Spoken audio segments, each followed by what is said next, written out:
Good morning and welcome to Call Me When They Kiss. I'm Sydney. I'm Issa, and if this is your first time tuning in, every Friday, Sydney and I discuss a different romance movie, and the last Monday of every month, we discuss a romance book.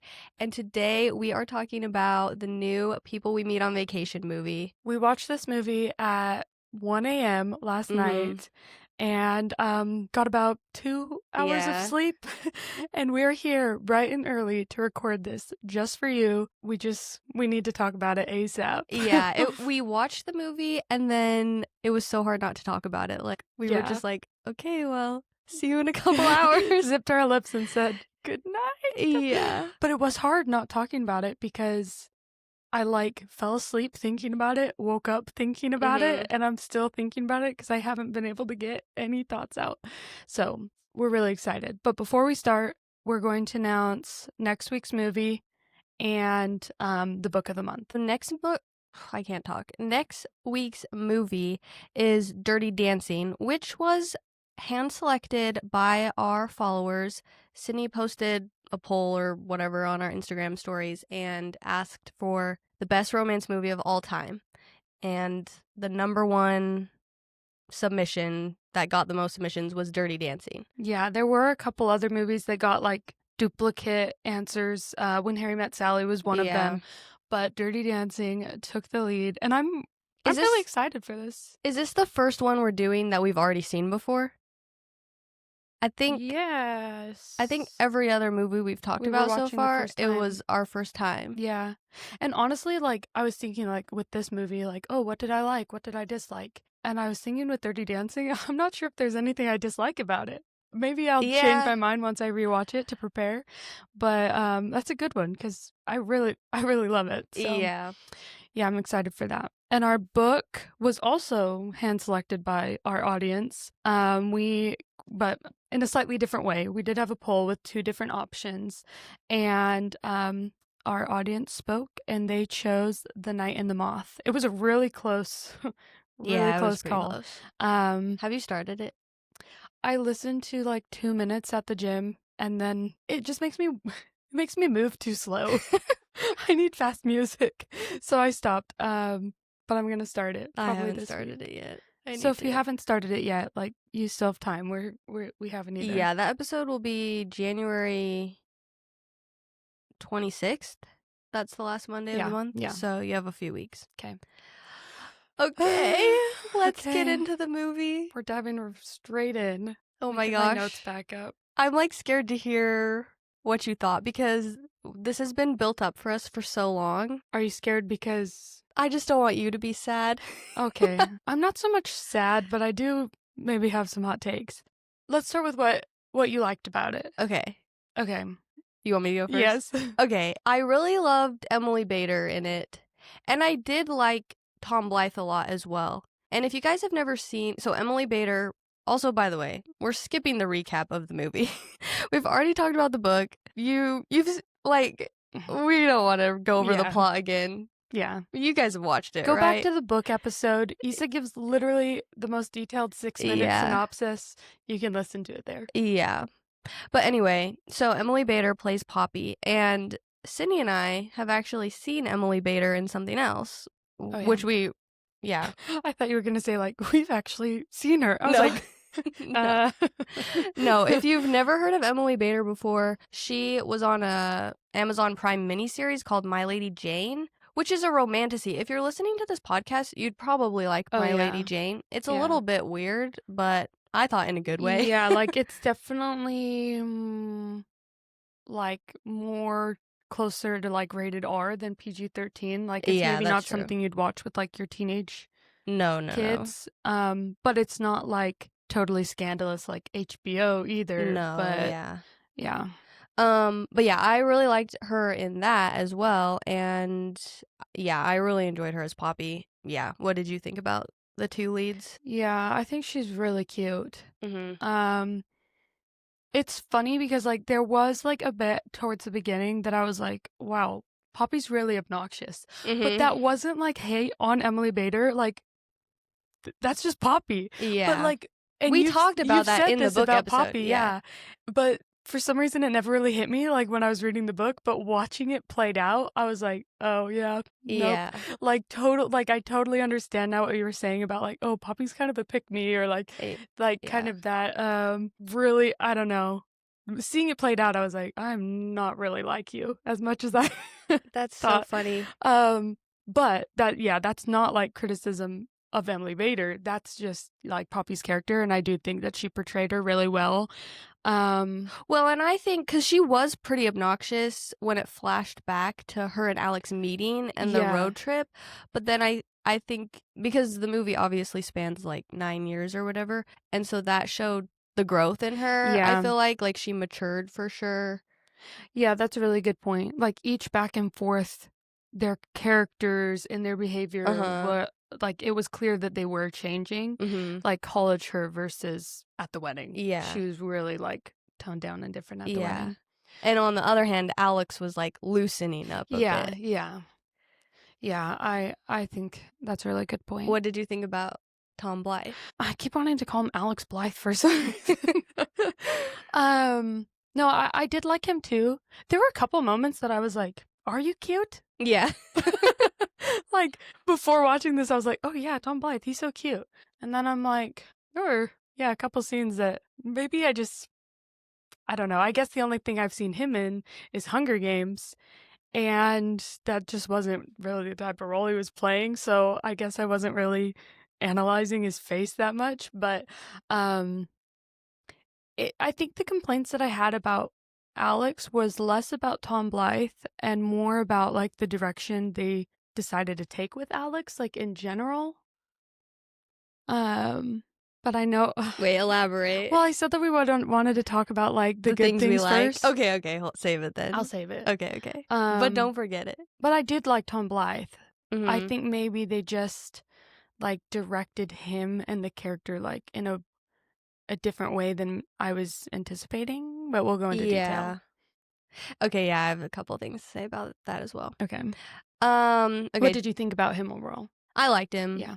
Like when Alex, again, going back to when they first met, he was pretty ornery Yeah. and it was kind of more intense than I Mhm. felt like he was in the book even. But yeah, then from there on out, he felt more like Alex to me. Yeah, definitely watching like When Harry Met Sally and then watching this and seeing some of those Oh, changes, like yeah. it felt like they were like really kind of leaning into that similarity I agree. that maybe like wasn't so similar in the book. But yeah, And it you kind of nailed it in our When Harry Met Sally episode when you said it's like like gender he's swapped. Sally. Yeah. Yeah. Yeah, but it was kind of off-putting. Like they really did make him ornery in your words. Like I was like, "Oh." Which I guess is And like same with Poppy. Like she was really off putting at first too. yeah. Which, I mean, to be fair, and When Harry Met Sally, like, they both were too. Like, they Yeah. were both really intense. So it was interesting. I like that we did that episode and that we did watch it Yeah. because, yeah, absolutely, like, the similarities were even more clear. So, yeah. Mhm. Okay. Do you want to go next with something you liked? Yeah, sure. I think it was funny. Okay, that was next on my list. So Yeah, we're it on the was same page. funny. I think it was different. Like, it is kind of a different kind of funny that was in the book. I think I made a note of it, but like, some parts of it felt like a little bit more like forced funny than in the book. I think Emily Henry does a really good job at just like making things naturally Mhm. like funny and real. And this was like leaning a little bit more into like goofy funny, in certain moments. Wait, which moments? I know we're supposed to be talking about things we liked, but I want Um to know. and it's not even necessarily a bad thing, goofy funny. Like I love Sometimes that's just how rom-coms are. yeah, like I love How to Lose a Guy in 10 Days. I love Yeah. She's the Man. And those are Uh-huh. like goofy, goofy funny movies. Emily Henry's just typically a little bit different than that tone, but I'm trying to think of one. I have one Okay. if you're Yeah. thinking. Though, and I know we're supposed to be talking about things we liked right now, but the one part that I thought was like a little bit much was when, and just not believable, was when Poppy and Alex were talking to that other couple and pretending to be newlyweds. Oh, And they yeah. came up with like those crazy alter egos that Yeah. made no sense.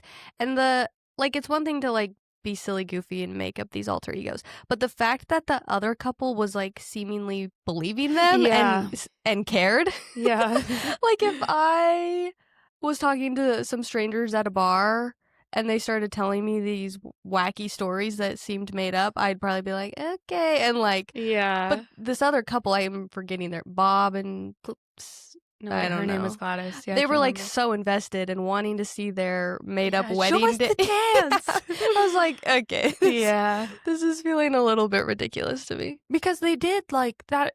Their characters did make up stories like that in the book, but yeah, and I'm actually sad like that they changed the story because maybe it's just the Disney adult in me and that I worked in Disneyland or Disney World, but it was like in the book I think they say that they met in Disneyland while she was dressed as like Mike Wazowski or something. Yeah. And people are like, wait, he fell in love with you like while you were in costume? And she's like, what can I say? I've got great legs or something like that. Like I always thought that part was like really funny. And just like generally more believable than like, oh, she works on oil rigs and he's in the CIA or whatever. So I was like, oh, they changed it. And then, yeah, it just kind of like spiraled. No, that's a good point. Like, they do make up those other identities in the book, and they're still pretty silly, but for some reason it felt more dragged out. Like, that scene felt so dragged out, and the other couple, I'm getting repetitive now, but no, yeah, like, that is a good point. They do that in the book. But in a toned down way. Yeah. And that's what I mean, though, of like, Emily Henry has a way of just making things kind of like a lower level of like casual funny that some parts of the movie kind of like amped up where I feel like maybe it didn't need to be amped up. But there were other parts that were added, like the scene with her dad that I thought was really funny. Like Alex is talking about his fear of flying, but it's not specified that that's what he's talking about, and his dad thinks that he's talking about like how he's afraid to like hook up with Poppy, and they kind of have that miscommunication silly moment, and like that part was funny, and that was not in the book. No, but the condoms thing was in the book with her mom, so I liked how they kind of combined it, added on to that. Yeah. I also thought I'm really glad that they included the scene where they're on the boat with Buck and they can't hear what he's saying, and that was really funny. And that happens in the book where like Buck cuts the boat and then Alex is saying something really loud. I thought that was funny. I thought that whole flashback was funny, actually. The skinny dipping, and even though it was again kind of silly, his clothes washing away out into the ocean and him having to like run around naked. He was naked for quite a while. No, it was funny. Like him trying to find their tent. Yeah, that part was funny. I did like that part. I talked to Issa about this. I think we said like, well, you should mention this in the book episode, and then we didn't. But the same thought, like I was trying not to talk while we watched this and just take notes and observe, but I still said this because during that scene though, in the book and in the movie, they're like smoking pot and drinking and they're with strangers and all these things, and like they're kind of like hooking up with one another or like starting to, and still the thought entered my mind, and this is the public health master the public health person in me, but I was like, oh no, like they literally make a point to say that one of the girls camping, Daisy, like Poppy says like, oh, she's making eyes at you, and Alex like, no, I think she's just on drugs, and Poppy's like, oh, that doesn't have to be like mutually exclusive, like you should go hook up with her, and I was like, but you just said she's on drugs. Like she can't consent. And so like that part stood out to me in the book, and even still like in this movie I was like yeah, they were engaging in risky behavior. Yes, it is risky behavior, but it's okay. It's just a movie. Sydney just finished her master's degree in public health. Yeah. If anyone is listening for the first time. And I did like a lot. I was too lazy to like restart research for different topics. So I did a lot of like 25-page essays on sexual health and safe sexual behaviors. So that's what I'm a master in now. Yeah. But I did love that. I did love that whole flashback. It was really funny. Are there any other funny parts coming to mind? I mean, there were a lot of funny parts, but Yeah. We were giggling the whole time. Yeah, we got the giggles when he was running around naked. It was 2 a.m., but well, how do you yeah. feel about like the nudity? Like, because we've talked about this with Anyone But You, how they kind of had. I mean, this was different. It wasn't like a full penis or boobs like in Anyone But You, but there were a lot of butts. And like he was naked for a while. So like, do you feel like that is going to impact its like? I don't. Maybe I'm just biased because like it's Emily Henry, but I thought it was fine. You think it's like fine? It wasn't. Would you It watch was it more with your teenage funny. daughter? Would I watch it with my teenage daughter? Maybe, yeah, like 16. Maybe not Okay. like 13 or. Oh, Well, like, I don't know. It's just a butt.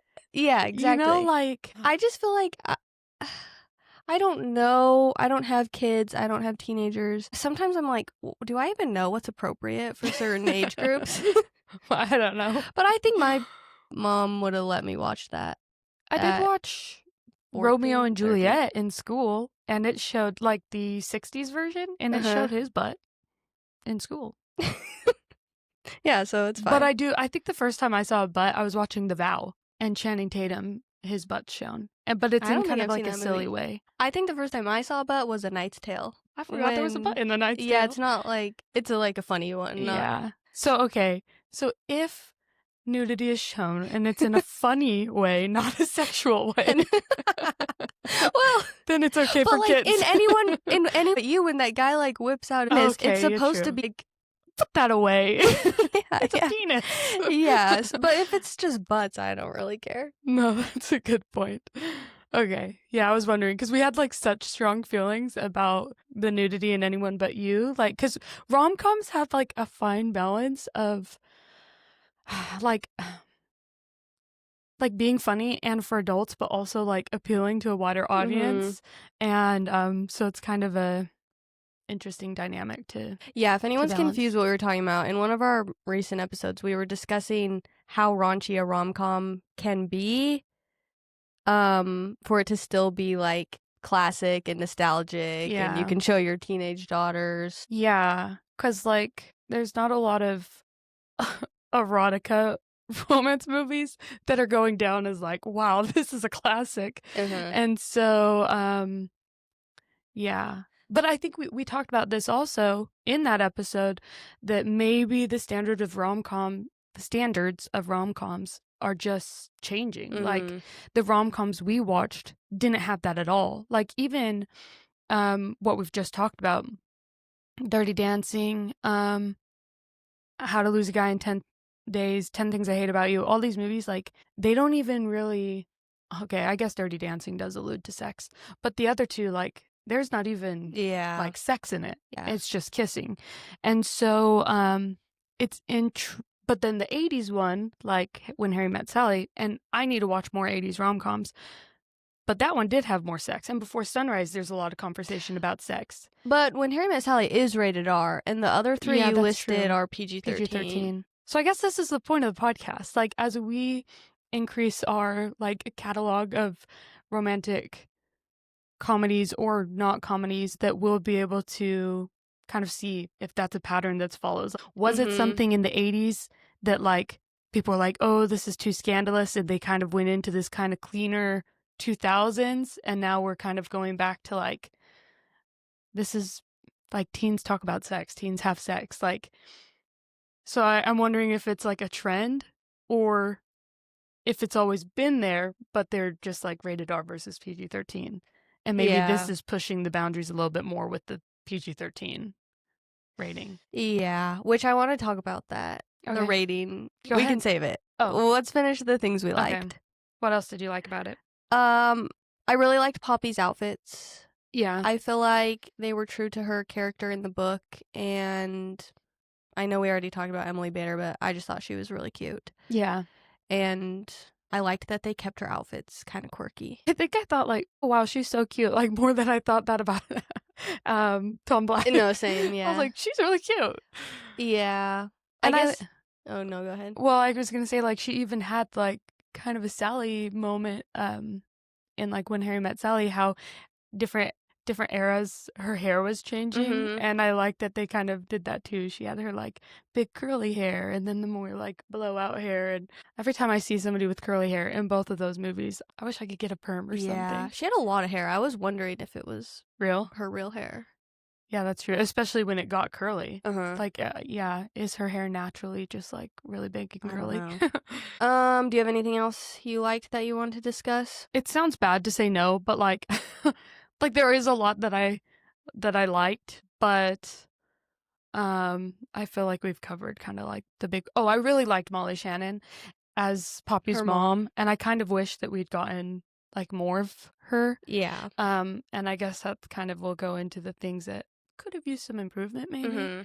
But I just think the casting was overall pretty well done. Yeah. I think everyone, even from Jamila Jamil as Swapna, and her friend Rachel, I thought she was going to be Rachel because she seemed like that kind of influencer type energy, and when I saw her as Swapna, I was like, oh, because I pictured like Swapna, they said was like pregnant at one point, like, oh yeah, and so I kind of picture more as like a middle-aged, like hardworking mom. That I think Jamila Jamil, I mean, she's like 39. Is older. Yeah, we looked this up when we watched Mary Little Xmas. She is older. She's just like really pretty. She seems. Yeah, she's really youthful and beautiful, and so it's not how I'm gonna look at 39. But yeah, not with that attitude.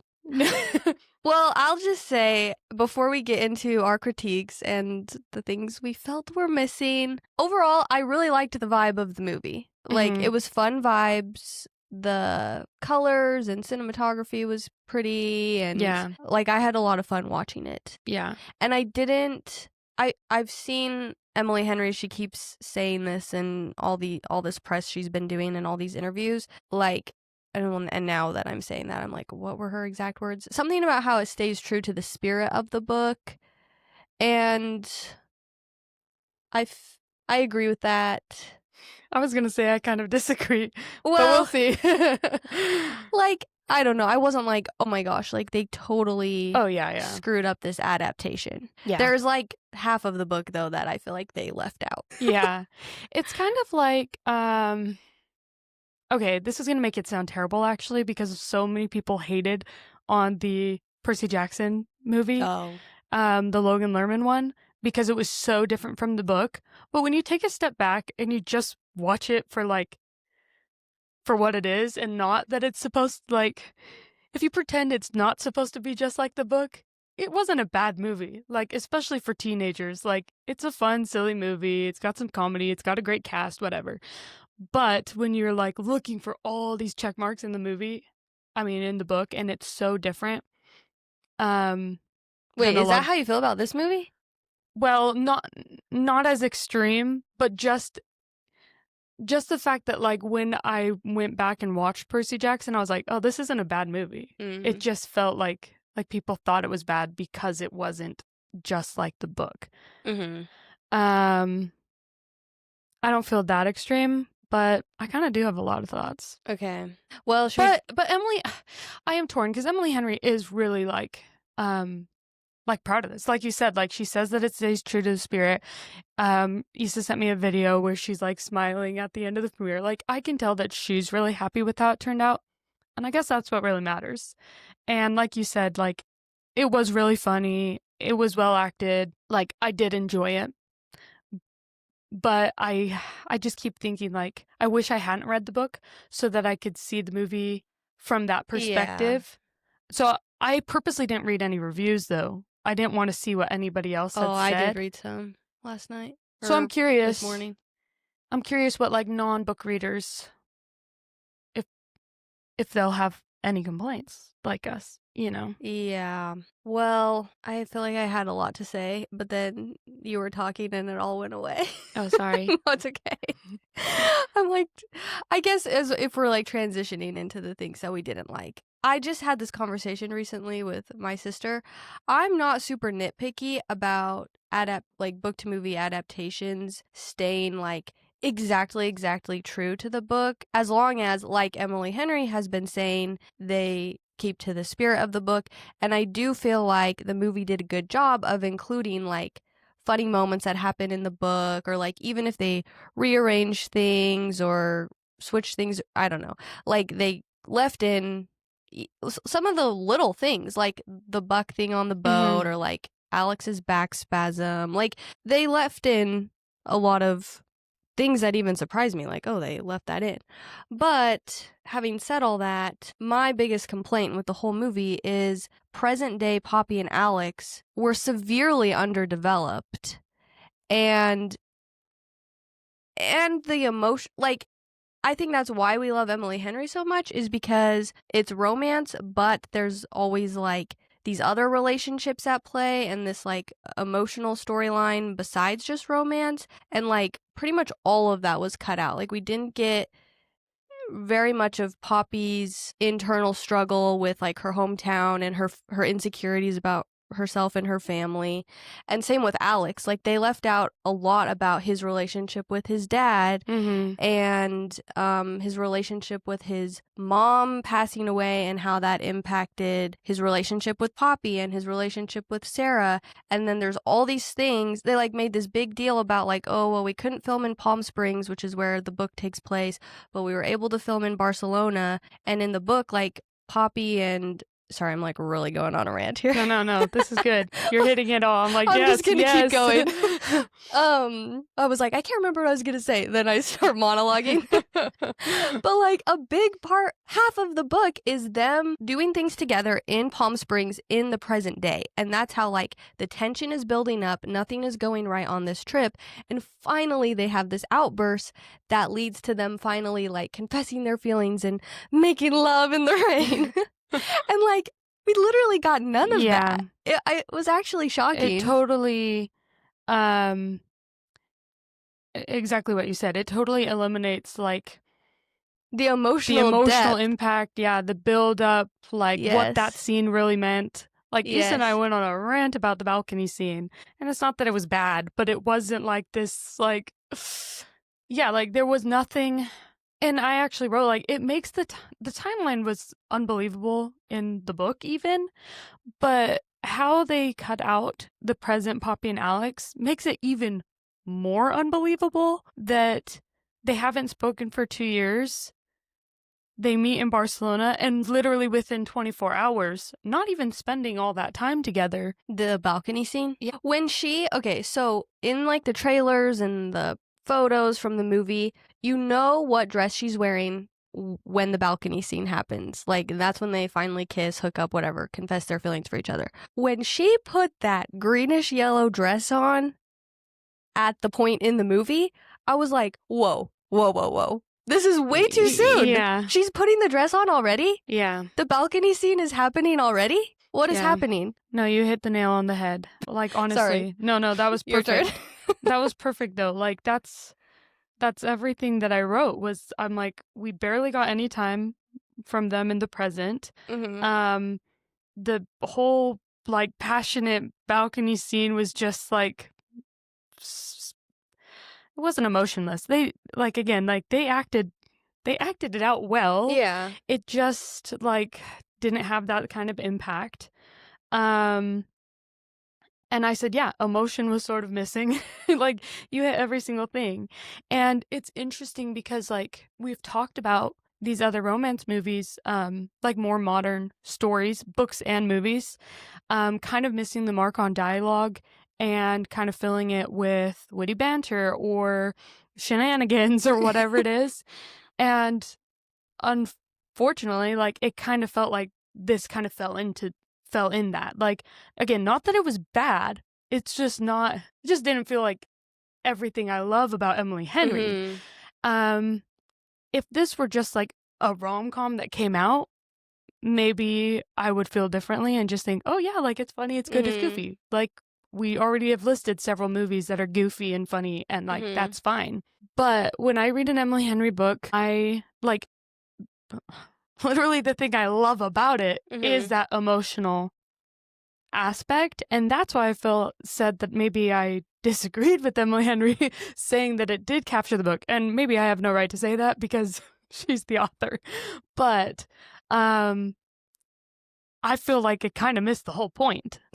Like, it told the love story But like, why I love Emily Henry versus, you know, just any random romance author is for all the reasons they left out. Like, Yeah. the reason why I've said that I've related with Poppy is because of like the in-depth, like emotional impact that she had, like struggling growing up in her town Yeah. and like how lonely she felt. And even Alex, like the pregnancy reveal scene, I'm like, why isn't he crying? Oh, yeah, that Like, part. that really upset me. Yeah. Like, I'm like, he's supposed to cry. Like, he has so much, like, of his own trouble, like, with losing his mom died in childbirth. And so when he finds out that Poppy isn't pregnant, like, he starts crying. And he's like, and that's what I was reading when you walked in. I was like, wait a second, what was this scene? And he he is just like so overwhelmed with emotion Mm-hmm. because he can't imagine anything happening to Poppy, and that's like one of his biggest fears because that's how his mom died. And so I was like, you couldn't have even included that, like him Yeah. crying and like showing Yeah. some sort of, I don't know, I just felt that was lacking. It's too bad too, because I think what pushes romance movies and even rom-coms over the edge between like being fun movies and being like really good movies Mm-hmm. is when they have that added layer of emotion and heart Yeah. and sincerity. And so I'm like, I don't know. I feel like it's just unfortunate because I think including that emotion would separate the movie from being forgettable Mm-hmm. and becoming like an iconic staple of the genre. Yeah, there's rom-coms that are just funny rom-coms, and they're still classics and we love them, but I'm not sure if anybody is like, oh, that's a great, like, story. Do you know what, like, Yeah. are you telling a story, or is it just, like, a funny, feel-good romance? It's not that one is bad and one is good. They're both fine, but Emily Henry, like, tells a story of, like, human experience and Mhm. emotions while people are falling in love, and I felt like this was just like a funny story. Well, and that's what's interesting about Emily Henry is romance readers complain that there's not enough romance, but then women's fiction or, literary fiction readers complain that there's too much romance. Like she's kind of this like interesting mix of both. And so I guess that maybe is just hard to adapt if you're like sitting down and I don't know, like, do they have to lean one way or the other? Like, we're leaning Yeah. into rom-com versus we're leaning into this movie, like you were saying about the human experience and Mm-hmm. all that jazz. But I just think that, like, some of the flashbacks to past summers where they're like having fun going on these trips, obviously it's important because it shows Alex and Poppy's relationship develop, but some of them did feel pretty long. And even though I thought they were really fun and funny, I would gladly sacrifice a few jokes and like a few minutes of those flashbacks for more time in the present day, like we were saying, just to develop their present day dynamic and get more of the emotional side of the story. Yeah, the first one especially was really long, Mm-hmm. and since the majority of it, like we had talked about, Alex was kind of off-putting and Poppy was obnoxious. Like, I guess it's just to show like the growth and change or whatever, but like it felt so long and it wasn't even doing them any favors of like painting them in a good light or anything. Yeah. And yeah, exactly what you said. Like, I think a lot of this stems from their lack of time in the present. Mm-hmm. Because the other ones, like, of course, they're on vacation, they're just having fun. Some of them, they did have these deeper conversations, but a lot of, like, them coming to term with their feelings and, like, this conflict that happened in Croatia/Tuscany, I guess. Oh, also, okay, sorry, I'm, like, going to interrupt myself before I forget this. Having Alex propose to Sarah made him unlikable, in my opinion. Ooh. Like, No, yeah, I mean, not that it was like unredeemable, but like, I really did not like that. Like, oh man, it's we one. should have closed your blinds. I know. I just saw that. I can't. It's okay. Should I stand up and? That's fine. Okay. We'll cut that out.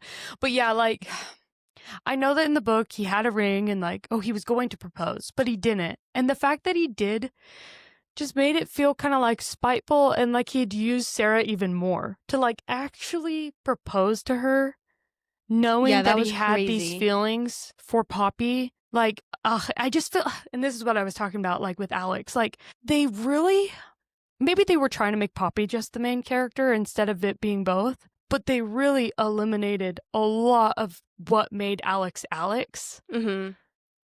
And like he really didn't have a lot of dialogue. He didn't have a lot of his personality shine through. Mm-hmm. He like, and what they did show of him, like they made him more like at the beginning, and then they like do something like that. Alex has like beautiful lines in the book that Mm-hmm. we never hear him, like his most infamous line of like, or I don't know if infamous is the right word, but like his most famous line of like, sometimes I think I didn't know who I was until I met you, or whatever. Oh, yeah. Like, he doesn't even say like the lines that he's known for. Mm-hmm.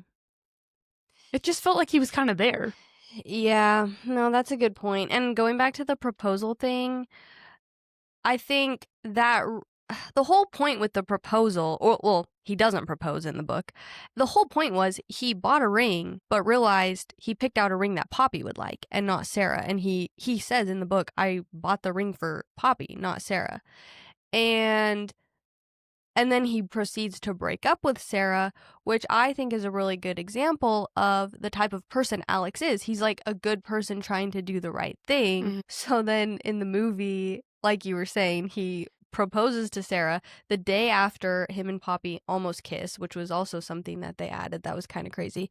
And yeah, you're right, it did make him a little bit more unlikable. Okay, and actually I do think we should close the blinds. Okay, yeah. Okay, sorry, we had to adjust our setup, so now we got to get back in the groove of our conversation. You The were sun was saying beaming down upon us. Alex being like a good guy, and that's why he called off the wedding. I mean, like why Yeah. he broke up and they didn't get engaged. And Okay, no, you helped me. Thank you. Okay, so then he proposes to Sarah in the movie, and then him and Poppy are sitting down together, and he seems like mad at Poppy. And which, to be fair, she like awkwardly kind of tried to kiss him the night before. But I just thought it was weird that he seemed to have all this resentment for Poppy when, as far as we're aware in the movie, he's never tried to have a conversation with her about feeling more for her or like potentially like having a romantic relationship, which we've discussed at great length.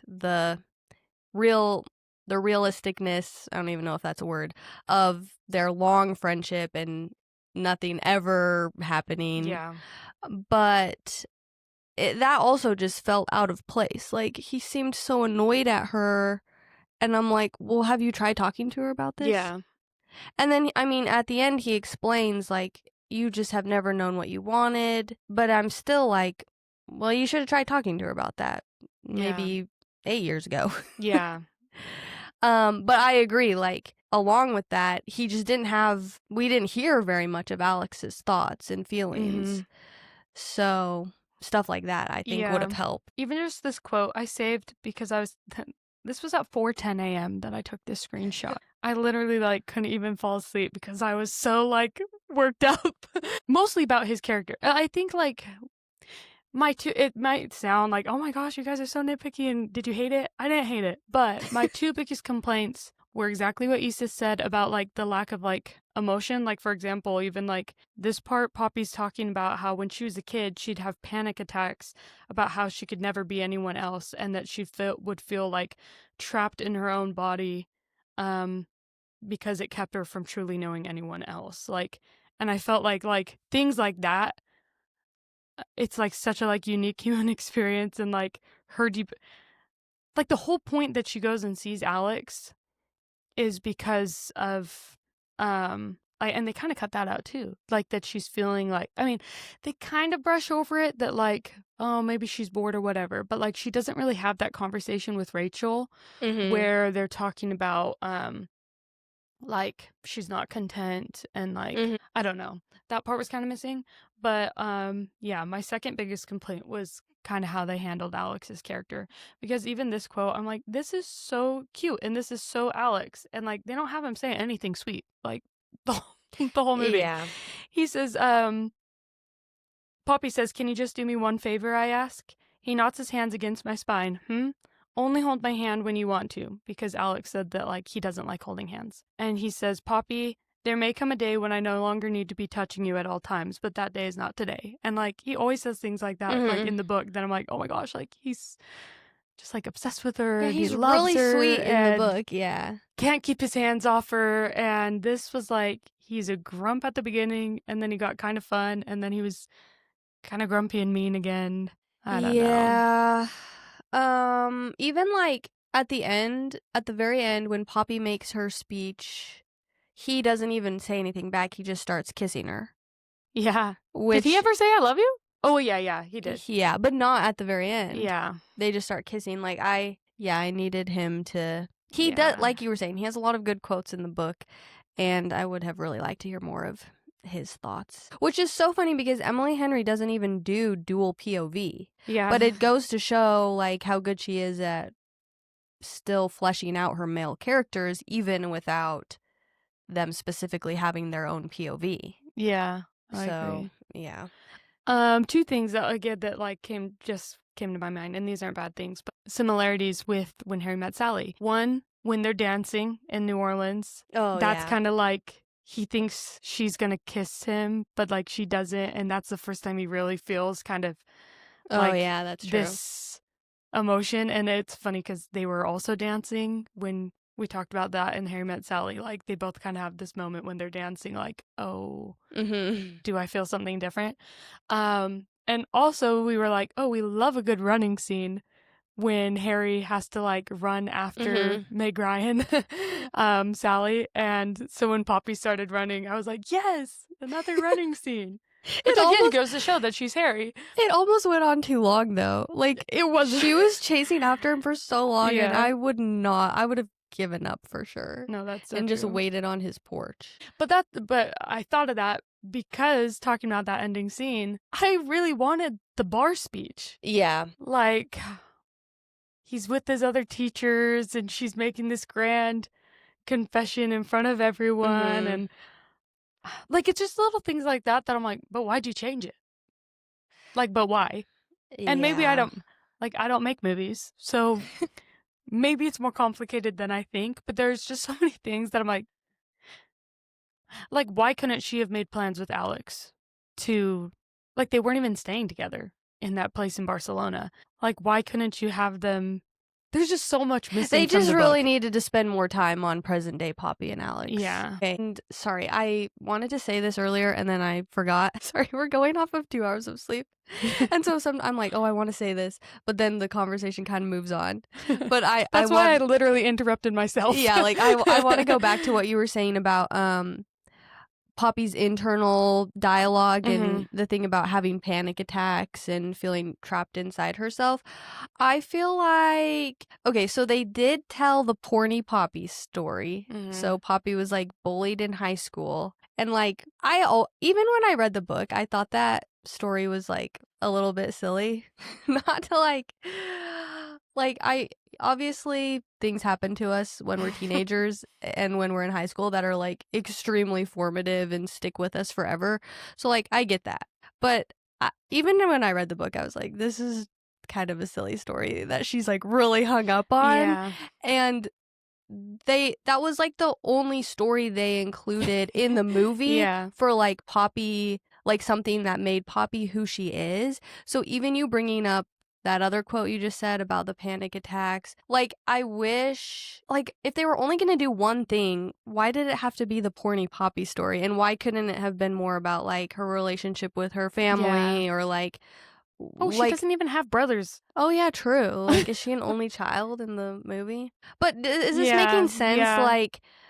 They made them very simplified versions of themselves. Yeah, like, I don't think we fully... Okay, I mean, we did, because we've read the books. But if you just watched the movie, hadn't read the books, I don't think you would fully comprehend, like, why Poppy doesn't want to go back to Linfield so bad. Yeah.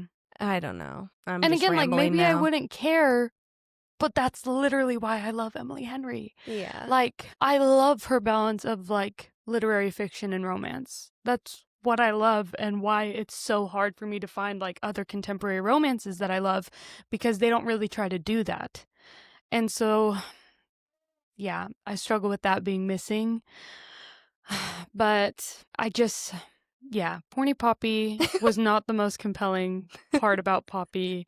Do you agree with me on that? Like, Yes. okay. I didn't know if I was like being insensitive. No, 'Cause, I like, mean, it's like a crazy story, yeah, but like, yeah. I don't Like know. everything about Poppy's personality, like literally her whole reason for wanting to travel and be this kind of anonymous person that can move through and nobody has to truly see her for her, is because of these experiences.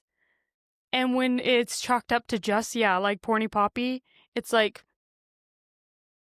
she's terrified to let people in. So much so that like she pushes Alex away. Why? Because a boy in the 10th grade started a rumor, Yeah. I like it's don't, not a compelling enough reason for her to have this like deep-rooted um self-esteem issues that are going to force her to like push away her closest friend. e- that's what I think. But maybe we just never had mean nicknames in high school, so we don't get it. Tell us what you think, everybody. I don't know. I went through some trauma in high school. We had an anonymous board, kind of like Gossip Girl, and somebody posted like a sexual joke about me. I'm not even kidding. Oh my They said that gosh. I had sexual frustrations about this guy in school that I had a crush on. I didn't even know what sexual frustrations meant. I had to Google it and I was like, oh my gosh, I'm so not sexually frustrated. I like hid in the bathroom. It was really Oh my embarrassing. I gosh. transferred schools actually. Really? Yes. Oh Why my am I gosh. tearing up right now? No. But Okay, this is so why I've said that like I've related so much about Poppy, and like all that was missing. And I was like, well, now I don't care about Poppy. Now she's just an obnoxious person. But yeah, like I mean, nobody called me Porny Sydney though, so I guess that's good. But yeah, like it just felt kind of two-dimensional. And like I said, it's not bad.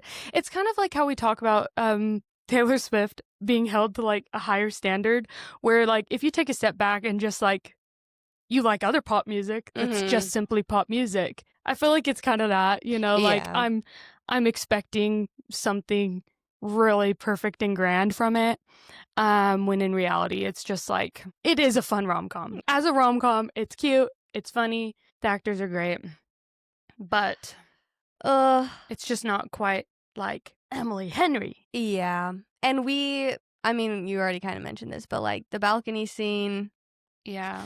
it's one of our favorite scenes out of all of Emily Henry's books, and I just don't think it got the build up and had the emotional payoff that it deserved in the movie. Yes, I actually bookmarked that too. Like, and this is what I liked about the kiss in When Harry Met Sally, that like I think it was supposed to have more of that vibe that it didn't. But like this tension is kind of building, and she's like, I just don't want to lose you again. And he's like, you won't lose me.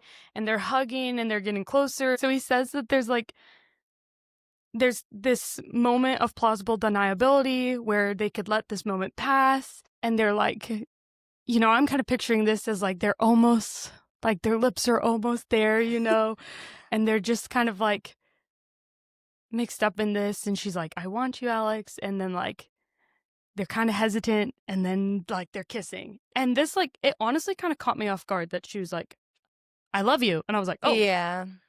And then it was just like they kissed. Like I kind of wanted that, like even without all the emotional buildup, if they had at least like even built just more like sexual tension in that moment. But it was just like, I don't want to go back to how it was. Okay, well, I want you. And I love you. I know. I liked Julia Whalen's line delivery of things aren't going to go back to the way they were. Yeah. Hers was better than Tom Blythe's, honestly. Yeah. Was there anything like specific scene or moment from the book that you felt was missing? I can't think of like a specific scene. Just everything we've talked about. I just thought this morning, well, okay, like I guess now that when I was thinking about it, I was like, I guess this might be weird to put into a movie. but like him talking about getting a vasectomy. Oh, like yeah. people like really were like, "Woo, go Alex!" And like we don't.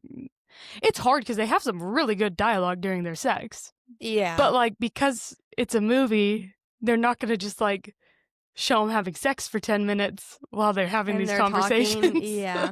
Well, okay, that brings me back to the rating situation.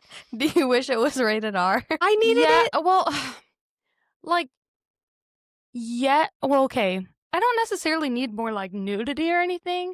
I just wanted the scene to be longer. And again, like that, like this is them. I wanted kind of that kind of awkwardness that they have. And they're like learning each other. And he's like, I love your.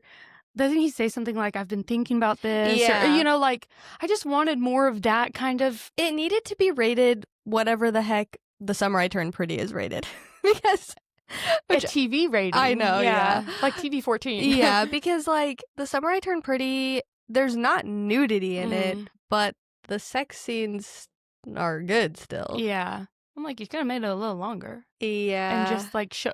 It was a little bit too much of, like, the perfect, slow motion, beautifully shot love making. Do you know what I mean? Like a Twilight love scene. Just kidding. I guess, Twilight was also PG-13. Yeah. I guess it does kind of show her boobs, actually. In what? In Twilight or in People We Meet on Vacation? People We Meet on Vacation. She's like did? laying down, and he's like laying down on top of her, and it's kind of dark. I guess I didn't see it. I'm like, where's her boobs? Yeah. No, but like, okay. We're really getting into the nitty gritty here. But like, it was dark. Yeah, like, we didn't see their faces at all. Which, like, sorry, I know it's like so annoying that I always compare everything to the freaking Summer I Turned Pretty. But like I almost called him Connie. Connie, baby. Conrad and Belly's faces, like, when they're making it's like out. They're telling a story. Yeah, and you're like, I don't know, yeah. Yeah. I don't know how much to elaborate on. I'm like, okay, and I needed this angle. Yeah. No, but I get what you're saying. Yeah, it's not like we're like, people are gonna call me perverted. Horny Issa. I was born. But it just, I totally understand what you're saying. Because I feel this way about the books. Like, those scenes are not in there just for the sake of like, oh, we'll throw in spice for the sake of spice. Mm-hmm. It is to like show like a specific part of their relationship and their feelings towards each other and like what this means to them. And yeah, it was just kind of different. Yeah. And then like it ended, and then like immediately their next sex scene started. Again, they've never had a conversation in Barcelona. Like, mm-hmm. I think we keep going back to this, but like they literally didn't talk to each other in Barcelona.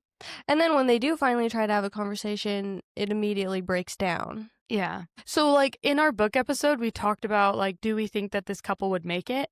And in the book, we said yes. But watching the movie, if that's all I had, I'd be like, I don't know. Yeah. I don't even know. Like, so far, you haven't been able to really, like, make it a week without life falling apart. Fighting, yeah. I'm, like, overwhelmed with thoughts. I think I've pretty much covered all of mine. Let me look at my notes really fast. I know, like, this is kind of what I was saying to Issa when I was fixing the lights. It's like there's so many thoughts that, like, it's just, you can't even really...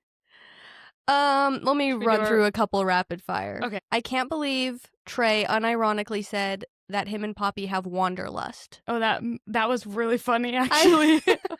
I thought that was like a Tumblr thing. Yeah, it was like, you don't have a mailbox? No, we have wanderlust. That was crazy.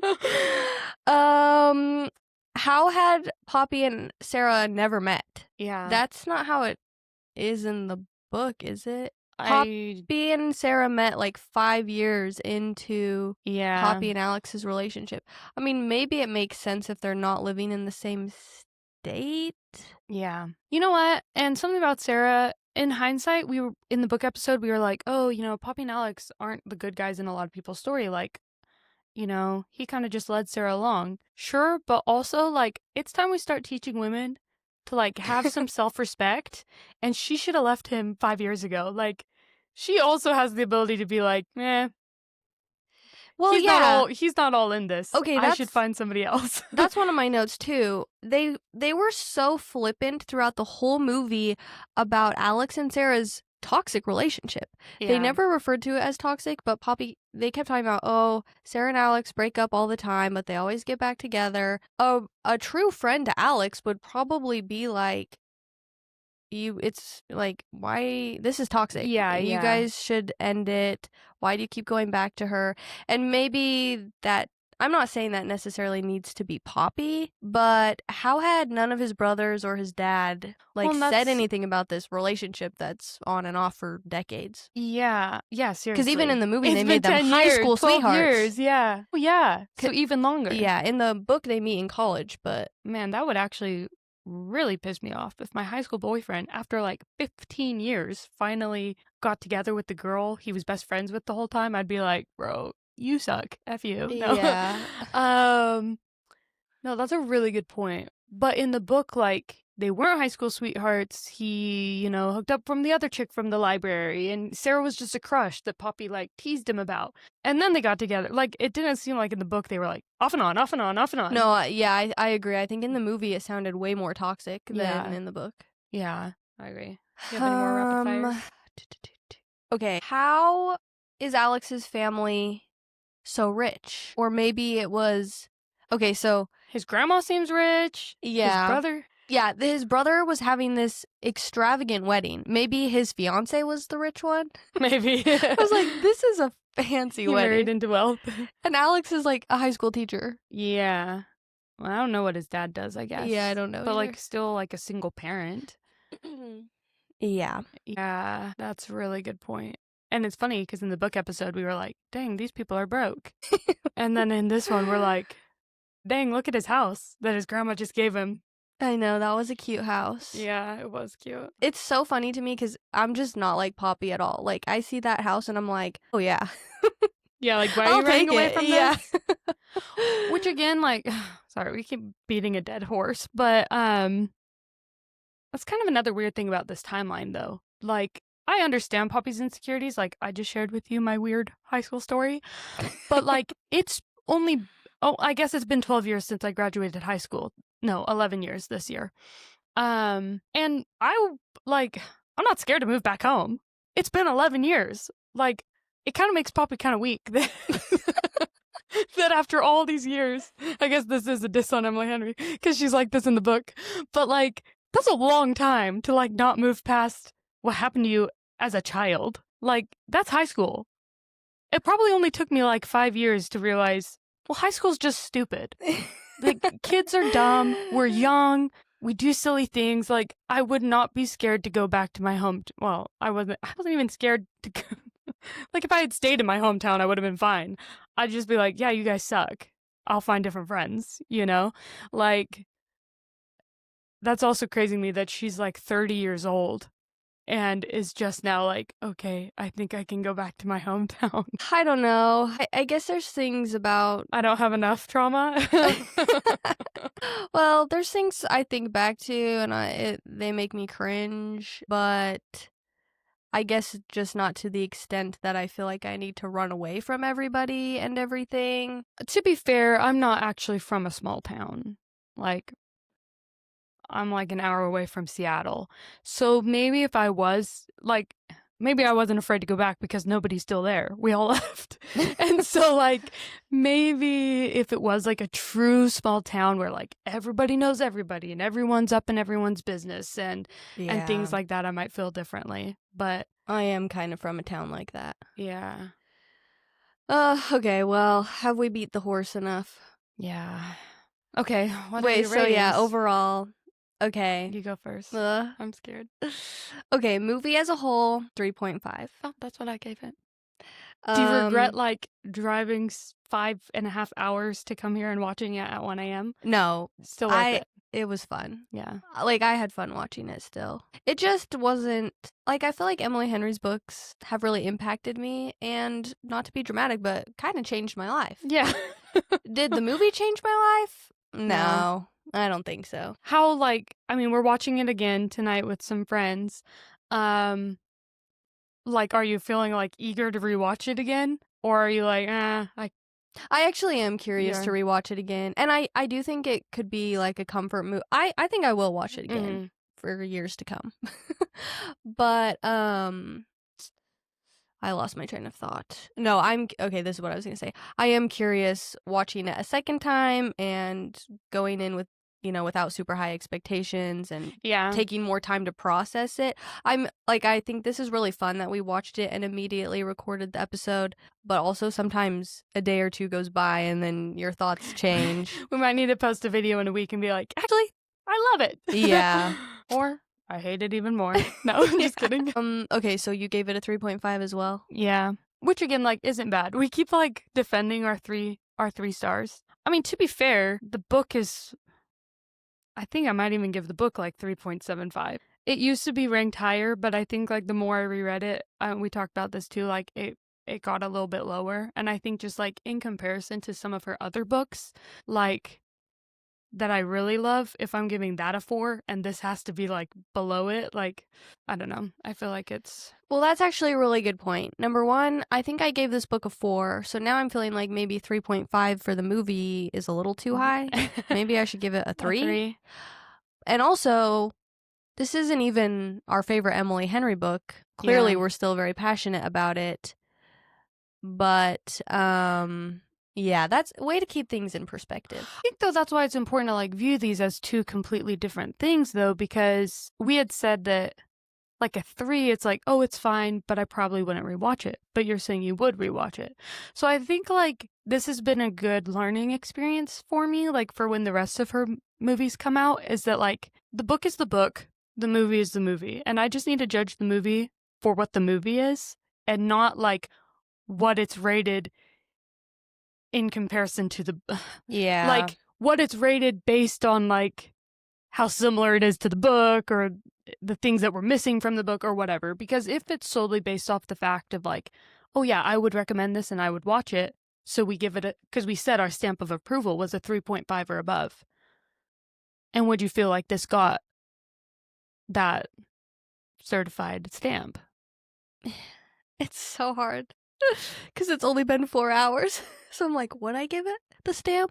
Well, yeah, I mean, I would recommend if we'd people recommend to watch it. Yeah. So I feel like 3.5 is fine. Even if the book was a 4, for a movie, it's a good movie. Movies are never going to be able to, show everything that the book is showing. Yeah. So I guess, if we just kind of view it separate like that, then... Well, I agree with that. And that's why I'm not... Sorry, now we really are beating a dead horse. But, I'm just going to keep going.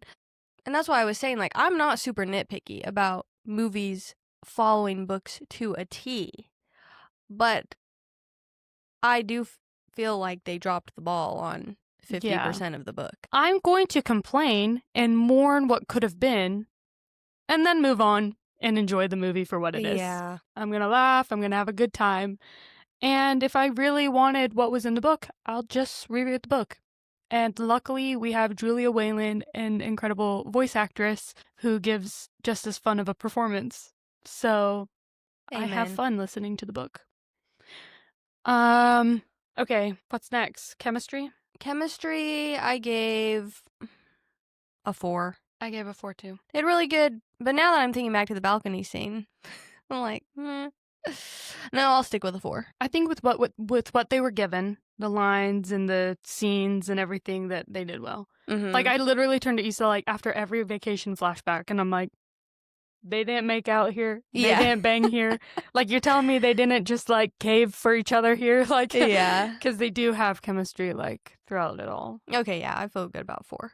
Meet cute? Meet cute. Well, I gave it a 4, but then we talked about how off-putting they both were, so I guess I'll lower it to a 3. I gave it a 2. 2? Because they really and again, I just said maybe I shouldn't compare it to the book, but I am letting my comparison of the book influence this, because it was cute in the book, but we got them really growing and bonding and more of that than it just felt like a really long time that they were both being weird. Yeah, okay, you've convinced me. Not a 2 though. I think I'd still give it a 3. Okay. Because it was funny, no? I was move on. I don't need to see Poppy eat that nasty burrito. No, but that was funny when he slams on his brake and the burrito splatters everywhere. I thought it was funny. Okay, maybe I'm being too harsh. Maybe I feel like generally my thoughts will stay the same on the rewatch, of like what's missing and things like that. But these ratings might change. Yeah. Okay. You're allowed to change your ratings before we post our final ratings if you need to. Kiss? And the kiss. Which kiss? The balcony kiss? Yeah. I only gave it a 3. Oh, really? What did you give it? Well, they were kissing with their mouth open. It still seemed like a nice kiss. I guess like we gave Before Sunrise a 4. So I was like, well. But wasn't that like more so the final kiss? Yeah, that's true. That's true. Oh, I don't know then. Maybe I don't know. I gave it a 4, but maybe that's too generous. I liked their final kiss. Yeah. When they're in the middle of the road. I'd probably give that one a 4. Even though Alex didn't make a speech before he kissed her, and I needed the speech. I'm realizing that my kiss ratings are very much dependent on the context around the kiss and the build-up, and that's why to me the balcony scene was more of a 3, because I was like, this is happening so suddenly. Yeah. Okay, no, that's a good point. I was seeing it like very technically speaking. This looks like a nice kiss. Yeah. No, but you're true. Yeah, so if we're talking the whole score, yeah, probably a 3. Honestly though, like it's hard because it's a sex scene. It's like their first kiss, but also immediately a sex scene. And that also, I think, impacted my score. Yeah. Because I was a little let down. Show me like the peen. Just kidding. Okay, no. Porn Isa. Oh my gosh, you guys are going to traumatize me. Hey, look, she said that a bad nickname wasn't bad enough, so let's test it out. Just kidding. No, but like, okay, I'm sorry to go back to the sex scene and the technicality of the sex scene, but the whole sex scene was just Tom Blythe's back. Like, I'm not saying I wanted to see full frontal nudity or anything like that, but like it was just his back and it was dark and I'm like what's going on? I'm like squinting like what's happening? We're not asking for body parts. We just want to see his face. I'm not even asking for like thrusting or moaning or anything. Like I'm like, this is just his back. Yeah, like, give us a moment where, like, he stops and, like, looks into her eyes. Yeah, exactly. It's like, I've wanted this for so long. Yeah, exactly. You know what? We should be directors and screenwriters. Yeah, maybe we should give up the podcast and just start making a movie. Pivot to movie making. Let's do it. Yeah, no, that's a good point. But I do think it's different. Like, I prefer first kisses that like aren't a part of a sex scene, and I think that's why like I bring up Kate and Anthony just as much as I bring up Emily Henry. But like when they had I guess they do kiss after the wedding. Who? Kate and Anthony? Kate and Anthony. You rewatched it more recently than me. I actually have no memory of. They're like standing there and she's like, I just need a second or whatever, and then they just like embrace and like kiss, and then they have their sex scene later. I need to rewatch that. But like I like those scenes where like they're not kissing yet, or they are just kissing, but there's like all that tension. And that's what I like about Emily Henry's books too, because most of her books all have those kind of moments too, like physical moments that aren't like sex, that are building that tension. And this feels like it kind of just went straight to sex. It didn't really let me get like invested. Yeah, it's not that I mind a kiss that turns into a sex scene, but there was nothing before. Yeah, we didn't get enough before. Yeah. Okay, wait. But we loved it. No. We enjoyed it. Yeah, it was fun. Wait, so did we get through all our ratings? Because I have one final question for you. Yeah, that's all. So how do you feel now about, like, does this give you hope for the rest of the Emily Henry adaptations, or are you a little more apprehensive now? Okay, well, People We Meet on Vacation, I'd say, is the most difficult one because it spans over 12 years and there's all these flashbacks. It gives me a lot more hope for like Beach Read and Book Lover, even Funny Story, because those are all very straightforward, simple stories. It makes me a little bit more nervous for Happy Place because that story is also like so like emotionally like close to my heart, and seeing like I think Book Lovers and Beach Read could work well as just like fun. I mean, we love the emotional aspects too, but it is like a straightforward enough story that I think it's going to be easier for them to include those parts because they're not trying to show so much. Book Lovers in particular is like fairly lighthearted. Yeah. Read randomly has some like dark stuff. Cults and domestic violence. Yeah. Yeah. No, that's true. But again, like if that's the only story they're telling, and that maybe those will be more like dialogue heavy focused stories because they're not trying to show as many things. It's more like telling. But yeah, I'm a little nervous about Happy Place because Happy Place does have some timeline flashbacks and there's a lot of history between Harriet and Wynne, and I'm just a little bit, and now seeing, I guess we weren't talking about news in this episode, but they did announce that they were changing Happy Place from a TV series on Netflix to a film.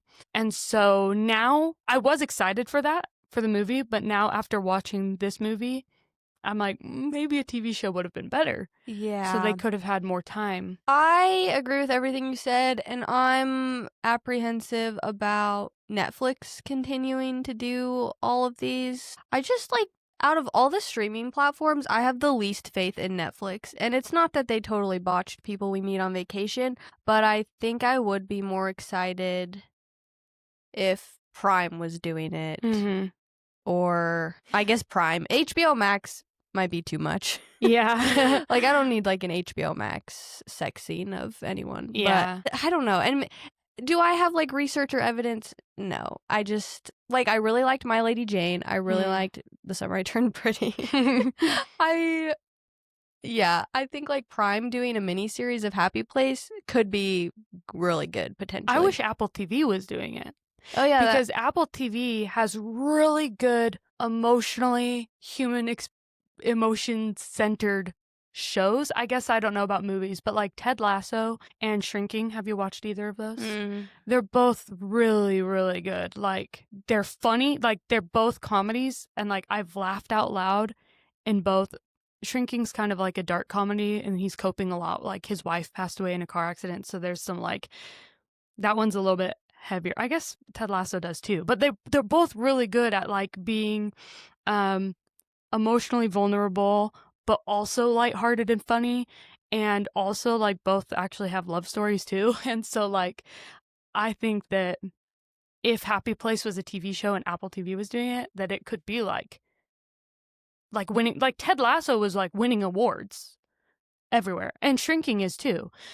And that's what, like, I felt like Emily Henry's stories had the potential to do. Like, I don't think it was, like, just another rom-com. Like, yeah. I think it had the potential to, like, really have, like, critical success. And now I might think, well, maybe they won't get that kind of acclaim. No, and I think that's what I feel most disappointed about with the movie overall is, like, again, because Emily Henry's books have had such an impact on us, I wanted the adaptations to have a cultural impact, and after watching People We Meet on Vacation, I don't really feel like it will. I think it will just be a fun movie that people forget about. Yeah. But to be fair, I would say it's not her strongest book. And so it might not have been the strongest source material. And so I'm still going to be really hopeful. I'm still going to wait up till 1 a.m. for the rest of her movies. I'm still going to hype her up. I'm still going to be so excited. I was actually thinking about this, about my Oxford year, because that was written by Julia Whalen and it kind of flopped. The movie was produced by Netflix and just kind of missed the mark. And I still haven't watched it yet because Issa and our other friends watched it and they didn't really like it. But then I was thinking about it and I'm like, I should watch it just to give Julia Whalen her paycheck. Yeah. Like, just to show some support. And I'm going to be there for Emily Henry no matter what. And I know that she just made a post about how, like, writing her books will always be, like, her passion, but that she's also wanting to explore a space for, like, advocating for authors, like, in Hollywood. And so I think she can make some positive changes. And Emily Henry is writing the screenplay for Funny Story. So I'm interested. I like Funny Story, and it'll be interesting to compare like the production companies, the streaming services, the screenwriters, director. But I think Beach Read has a lot of overlap with this, which makes me a little bit nervous. Oh, like same. I think it's the same screenwriter. Or maybe the same scriptwriter. I don't know the difference between a screenwriter and a script. I don't know if I'm saying her name right. I've never heard it said out loud. Yulin Kwong. She helped screenwrite People We Meet on Vacation, but she's directing Beach Read. Oh. And probably also co-writing. She's the writer and director for Beach Read. Okay. Mm-hmm. Yeah. Have you read her book? Maybe we should read that. How to End a Love Story? I think you gave it to me, though. Oh. Yeah. Well, we'll just have to wait and see. Only time will tell. You'll be hearing about this for the next 5 years. Yeah. And I feel like we're kind of ending on a sour note. Like, no, I'm excited. I liked it. I did like it. You know, you're always going to have things to complain about for every book to movie adaptation. Yeah. Hunger Games was pretty good, though. I'll give them that. Nothing can top the Hunger Games. Yeah. So sometimes we just got to get it off our chest and mourn what could have been. And we'll watch it again tonight and we'll be like, that was so fun. Yeah. It's a good time. I hope Emily Bader, like, blows up, honestly. Mm-hmm. I think she has a lot of potential. Yeah. And especially, like, comparing her performance here with My Lady Jane, like, very different. And she really, like, did both really well. She could be this generation's Meg Ryan if she wanted. Yeah. Rom-com. Rom-com. I can't speak. Rom-com queen. Okay, well, thank you guys for listening, and we're so excited to hear your thoughts on people we made on vacation. So leave comments, DM us, text us if you're one of the privileged to have our phone numbers. Yeah. Text us. Post a reel. Like, share your own thoughts to us. Like, yeah, we really, like, I'm actually excited now to go see what everyone else has to say. I can't wait. And I don't think any of our friends have watched it yet. Yeah. Most people, like, have lives and don't stay up till 4 a.m. on a weekday. Ignoring. It's a Friday. Like, I should be working right now, but we're ignoring our responsibilities. Yeah. Okay. Watch Dirty Dancing with us this weekend. We'll chat about that next Friday. Mm-hmm. Okay. See you guys soon. Bye. Bye.